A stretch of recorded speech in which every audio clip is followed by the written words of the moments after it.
You feel tired, but not the kind of tired sleep can fix.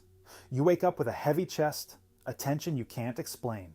You keep moving through life, wondering why it all feels so hard. And the truth is, you're carrying something, something you never chose, something you didn't even notice. It's not physical. It doesn't scream for attention, but it affects everything. How you love, how you trust, how you talk to yourself. This is emotional baggage, and it's time to unpack it. Emotional baggage isn't always trauma. Sometimes it's silence, neglect, moments no one else noticed, but you never forgot. It's the fear of being too much or not enough. It's the apology you never got, the approval you never earned, the love you had to fight for. It's that little voice that says, don't trust them, don't show emotion, don't be weak. These aren't just thoughts, they're rules you learned to survive. But those rules, they're costing you peace. Maybe it started at home, where emotions weren't safe, where love had conditions, where silence screamed louder than words.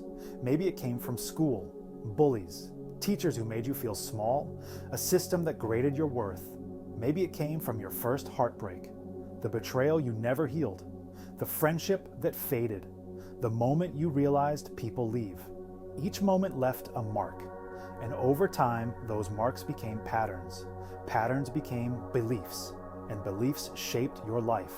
You overthink every decision because you're afraid to get it wrong. You avoid closeness because losing it hurts too much. You stay busy so you don't have to feel. You crave validation, but reject compliments. You push people away, then feel lonely, then blame yourself. You call it just how I am, but it's not. It's what you learn to be to stay safe. Imagine wearing a backpack that no one else can see. It's full of old emotions, shame, fear, anger, abandonment, and everywhere you go, you carry it. In job interviews, in relationships, in moments of joy, in moments of failure. It weighs down your smile, your confidence, your dreams, and the worst part, you think it's normal. But then something happens. You lose someone. You break down. You snap at a loved one. You stare at the ceiling, wondering what's wrong with you.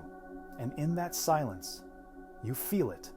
The sadness you buried, the fear you denied, the child inside you still waiting to be heard. This is the moment you realize you've been living from your wounds, not your wisdom. If you ignore this baggage, it doesn't disappear. It just finds new ways to express itself. In your relationships, in your health, in your habits. You might chase success, but still feel empty. You might stay in toxic cycles because they feel familiar. You'll keep searching for something without knowing what it is, until one day you look back and realize you were never broken. You were just burdened. Letting go doesn't mean forgetting. It means releasing the story that you are still that person. Start by noticing what triggers you. Where do you feel small? Then get curious, not judgmental. Ask yourself, who taught me to feel this way?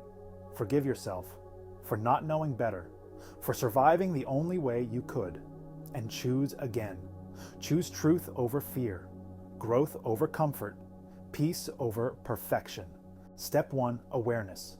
You can't heal what you deny, so bring it to light. Step 2, expression.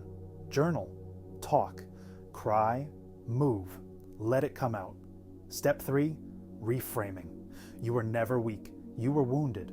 Step 4, reconnection. With yourself, with your inner child, with the present moment. Healing isn't linear, but every step is freedom. To the version of you that stayed quiet, that kept the peace, that carried everyone's weight. You were brave, you did what you had to do, but now you don't have to carry it anymore. You're allowed to rest, to feel, to speak, to change. You're not stuck. You're remembering who you were before the world told you who to be. You are not your baggage. You are the one carrying it, and that means you have the power to put it down. So if this spoke to you, don't scroll away. Pause. Breathe. Let this be your turning point. And if no one ever told you this before, you're doing better than you think, and you're not alone anymore.